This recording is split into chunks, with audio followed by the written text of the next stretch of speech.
Muli na naman ngang nag-viral at pinag-uusapan ngayon sa social media ang social media personality or ang internet personality na si Rose Martin.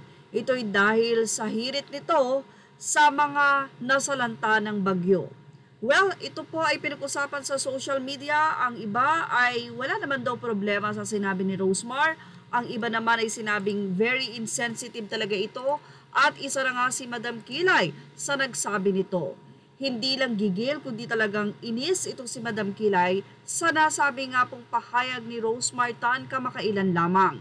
Hindi daw kasi ganun dapat ang tamang pagbibigay ng concern sa iba dahil tila nang iinggit ka pa. Inis na inis nga ang social media star na si Madam Kilay sa kapwa internet personality na si Rose Martin. Ito nga'y dahil sa naging hirit niya sa kasagsagan ng pananalansa ng Bagyong Christine kamakailan lamang. Ang nasabing post ni Rosemar ay burado na, pero ang nakalagay doon ay ang hirap isipin na habang kami nakahiga sa malambot na kama, kakagising lang at naka-aircon, ang daming bata matanda na di na alam paano ililigtas ang sarili sa Bicol dahil sa baha at bagyo. Sa kanyang Facebook, inihayag naman nitong si Madam Kilay ang kanyang naging reaksyon dito at inamin na hindi siya natutuwa sa paraan ng pagpopost na ito ni Rosemar na kinailangan pa daw nitong tila ipagyabang at ikumpara ang kanyang kalagayan, ang kanyang masarap na buhay sa iba. Yung nag-brag ka pa na ang sarap ng tinutulugan mo, tapos yung iba nanganganib ang buhay dahil sa bagyo. Yan ang sinabi nitong si Madam Kilay.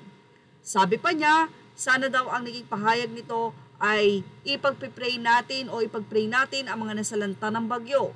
Kasunod pa niya na ay nag-post pa siya ng kanyang video upang pagsabihan at i-real talk nga itong si Rosemar.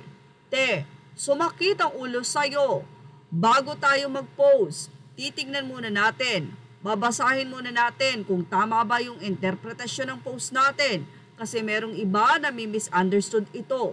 Yan pa ang naging pahayag ni Madam Kilay. Say pa niya, bakla, dapat sinabi mo na lang ipag-pray ko kayo mga nasalanta ng bagyo Kinemik Kemerut. Nagsabi ka pa talaga na kayo malambot ang kama, kakagising lang at naka-aircon pa. Hay nako, nag-brag ka pa talaga ng ganyan. Isipin mo, sasabihin mo dahil kasi parang kinukumpara mo yung buhay mo sa buhay nila ngayon. Maraming masasaktan dyan. Yan pa ang naging pahayag ni Madam Kilay. Say pa niya para kay Rosemar, kaya minsan, iisipin mo, nasaan ba yung utak mo te? Nasaan yung mindset mo? Sa ganitong sitwasyon ha, huwag nating ikukumpara yung ating buhay sa iba, lalo na ngayon na ang daming hikahos. Tutulong na kung tutulong, wala na yung brag-brag pa.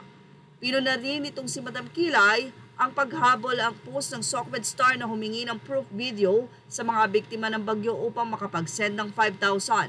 Hindi kasi naging maganda yung pagkasabi niya sa dulot na minamadali pa niya ang mga apektado ng bagyo. Bibigyan mo sila ng trabaho, binigyan mo pa sila ng obligasyon para lang sa 5,000. Namomroblema na nga sila sa bahay nilang binaha, inuuto mo yung mga tao na parang uhaw na uhaw sa pang-Gcash mo. Yan ang inis na naging sumbat ni Madam Kilay kay Rosemar. Say pa niya, may team ka, di ba? Papuntahin mo doon at saka mo pagbibigyan ng 5,000 pesos na sinasabi mo. Pasensya na kung nagre-real talk kita ha, maling-mali. Kung talagang tutulong, tumulong na lang. Kung bukas sa pagtulong, maraming paraan. Yan ang naging mensahe pa ni Madam Kilay na mapapanood sa kanyang Facebook page. Well, ano ang masasay niyo kay Madam? May point ba siya? Ilagay ang inyong opinion sa ating comment section. Images are all credit to the rightful owners. Thank you for watching. Showbiz Now.